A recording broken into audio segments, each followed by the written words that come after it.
Hello everyone, तो आज हम एक्सरसाइज 13A का लास्ट एग्जांपल जो कि एग्जांपल नंबर 41 है उसको सॉल्व करने जा रहे हैं। ठीक है, अब देखते हैं इसको कैसे सॉल्व करना है। तो क्वेश्चन है so that cos square theta minus sine square theta is equal to 2 tan theta divide by 1 minus tan square theta is not an identity. Clear है यहाँ पे, यानी कि ये हमको इक्वेशन दिया है और हमको प्रूफ करना है कि आइडेंटिटी नहीं है। ठीक है, तो कोई भी इक्वेशन आइडेंटिटी कब होता है, कब कहलाता है कि हाँ ये इक्वेशन आइडेंटिटी है।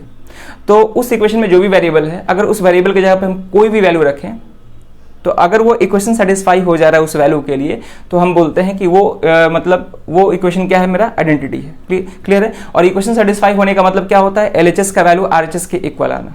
ठीक है, तो जस्ट वैसे ही इस इक्वेशन में वेरिएबल की तरह कौन बिहेव कर रहा है, तो थीटा बिहेव कर रहा है। यानी कि इस इक्वेशन में थीटा की जगह पे अगर हम कोई भी वैल्यू रखते हैं, ठीक है, और ये अगर इक्वेशन सेटिस्फाई हो जा रहा है, यानी कि एलएचएस का वैल्यू आरएचएस के इक्वल आ जा रहा है, तो हम बोल सकते हैं कि ये इक्वेशन क्या है, मेरा आइडेंटिटी है। क्लियर है। और अगर ऐसा हो कि थीटा की जगह पे हम कोई वैल्यू रखें और एलएचएस का वैल्यू आरएचएस के इक्वल नहीं आया, तो उसके इसमें बोलेंगे ये आइडेंटिटी नहीं है।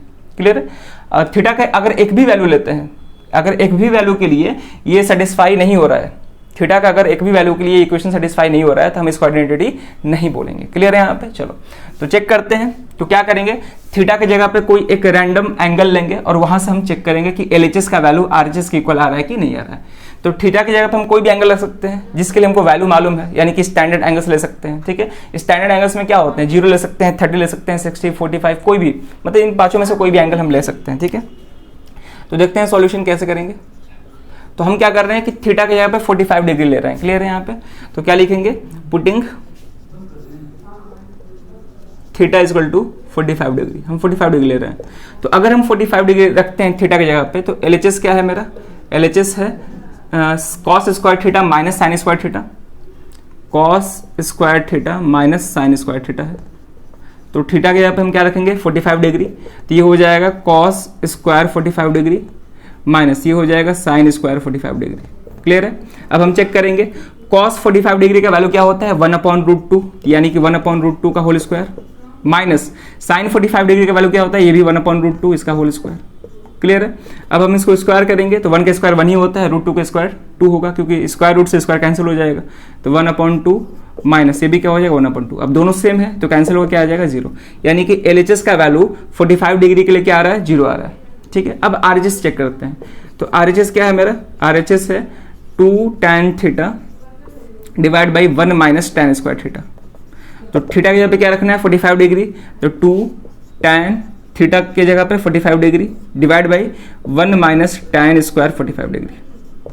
क्लियर है यहाँ पे। अब इसको सॉल्व करेंगे।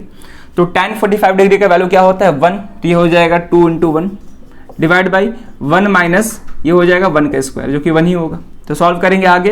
तो 2 × 1 = 2 डिवाइड बाई ये हो जाएगा 1 - 1, यानी कि 2/0। 1 - 1 0 हो जाएगा।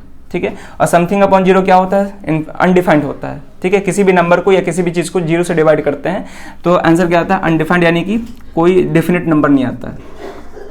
ठीक है, या फिर इन्फिनेटिव ले सकते हैं। क्लियर है।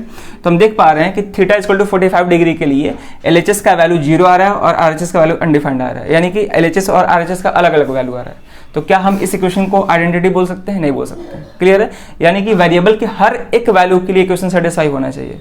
ठीक है, यहाँ पर हम देख पा रहे हैं कि 45 डिग्री के लिए ये इक्वेशन सेटिस्फाई नहीं हो पा रहा है, तो इस इक्वेशन को हम आइडेंटिटी नहीं बोलेंगे। क्लियर है यहाँ पे। चलो, तो इस क्वेश्चन में हम थीटा के जगह पर 45 लिए थे। आप लोग चाहे तो 30 के लिए भी चेक कर सकते हैं, 0 के लिए भी चेक कर सकते हैं, किसी के लिए चेक कर सकते हैं। ठीक है, तो लास्ट में लिखेंगे कि since LHS not equal to RHS, since LHS not equal to RHS, ठीक है, therefore given equation, therefore given trigonometric equation, given trigonometric equation, ठीक है, क्योंकि यहाँ पे टी रेशियोज यूज किए गए हैं। तो given trigonometric equation is not an identity, is not an identity.